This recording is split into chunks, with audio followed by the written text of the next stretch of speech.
Welcome to Chillin' 101. We hope this video helps. You start by opening Settings and tapping General. This gets you to system-level controls. Once in General, scan down to find Background App Refresh.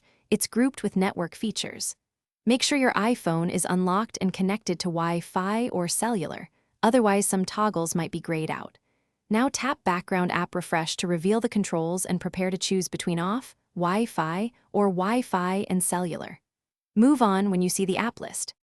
Now you choose the refresh mode. Pick off to stop all background activity, choose Wi-Fi to limit to wireless networks, or Wi-Fi and cellular to allow mobile data. You can also scroll the app list and flip individual toggles, turn off apps that don't need updates.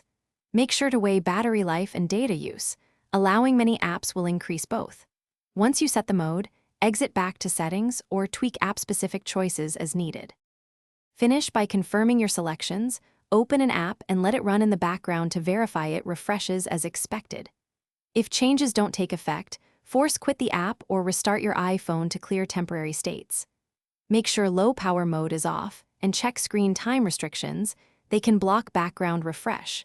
If problems persist, toggle background app refresh off then back on. This often resets permissions and restores normal behavior. Thanks for watching. Consider subscribing if we helped you.